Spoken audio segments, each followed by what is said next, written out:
Ibda Muhammad Harapansyah alias Afan Harapansyah kini tengah menjadi sorotan warganet lantaran parasnya yang tampan dan kemampuannya menggunakan bahasa isyarat. Tak hanya itu, di usianya yang masih 23 tahun, Ibda Afan menjadi Kapolsek termuda di Indonesia.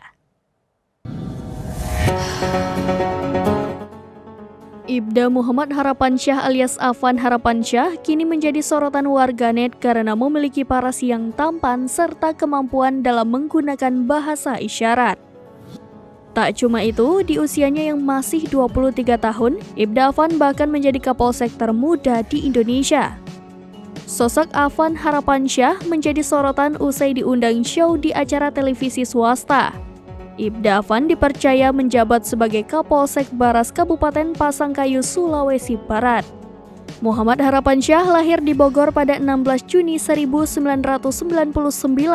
Setamat dari SMA, ia langsung mendaftarkan diri ke Akademi Kepolisian. Ia pun lulus pada tahun 2020.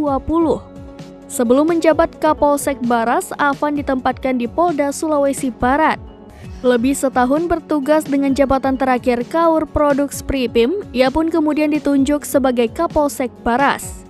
Afan dilantik sehari sebelum Lebaran tahun 2022, di mana ia masih berusia 22 tahun.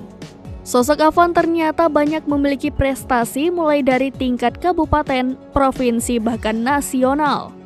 Beberapa di antaranya penghargaan gelar Polsek dengan lingkungan terbersih serta juara pertama sebagai Kapolsek pengelola media sosial terbaik.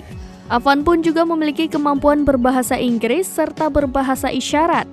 Meski berdinas sebagai anggota Polri, ternyata Afan juga menyalurkan ilmunya dengan mendirikan kelas bahasa Inggris gratis bagi siswa SD hingga SMA di Paras.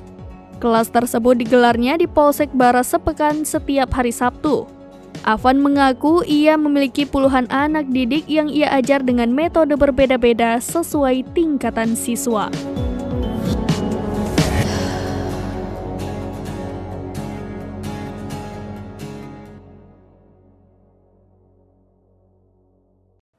Demikian informasi terkini Syedara Lon. Saksikan terus berita lainnya di kanal YouTube Serambi News, website dan Facebook serambinews.com.